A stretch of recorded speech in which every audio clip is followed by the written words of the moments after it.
Hi, Carrick. Hi, thanks for having me. Really pleased to be here. If you could give us a brief about yourself and your background and how your purpose has evolved across your life and work. Sure. So major career path was through being in the advertising and marketing industry, where I started as a junior back in the 80s and 90s.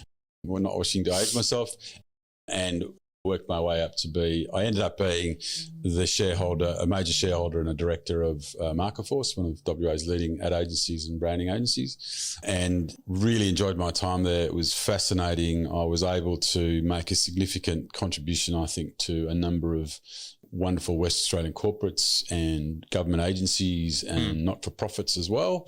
And really at the very competitive end of brand awareness building, brand salience, getting people to switch brands. And it was a wonderful journey, and I watched the industry change and grow as I worked through my 20 years in it.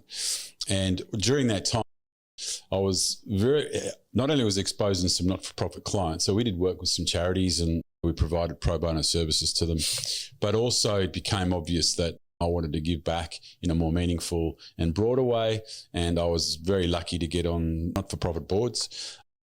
I started my journey in not-for-profit directors world in WA Ballet, and right about the time when the ballet rebranded and completely overhauled it, the way it looked at the world, and what a fantastic organisation it's turned out to be. I then was also fortunate to join the board of what is now the Ability Centre, working for people with cerebral palsy, which was an incredibly, like ballet, incredibly enriching experience for me. I rose to the deputy chairman position there, provided a broad level of my skill sets, governance, business management, branding and marketing, and it was an incredibly inspiring and enjoying time. And then I also was fortunate to join the board of Anglicare WA, a fantastic social welfare organisation in Western Australia. Still with them? No. You were around when Ian Carter was? Yes, Ian. When I first joined the board, Ian was the CEO, and it was one of those sort of serendipitous circumstances occurred about the 7th or 8th year that I'd been on the board, when they asked me to come and, as a project, come and help them with their fundraising and marketing area. I had left Marketforce at this point, and I was running a couple of small businesses, and I had time on my hands. And lo and behold, that project became a 3-year journey. I joined their executive, was their head of marketing and fundraising.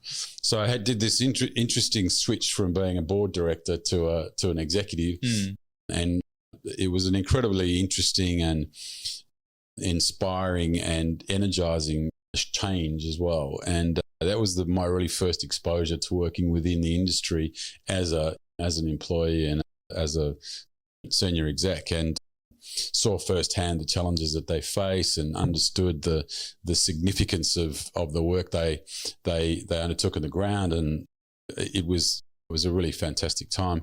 And about 3.5 years into that journey, I was approached to consider the Perth Children's Hospital Foundation as an opportunity to have a look at their role as a CEO. And my first inclination was, is that something that I'd be qualified and be able to do? It didn't take me long once I understood the role and chatted to the recruiter that this could really be something I'd be very interested in. And it appealed to my broadest range of skill sets. And I was very fortunate, after a pretty searching and brilliantly run recruitment process, to be appointed to the CEO, and been there. This is my 5th year, so 4.5 years on July the 15th. And it's been an incredible journey. Perfect.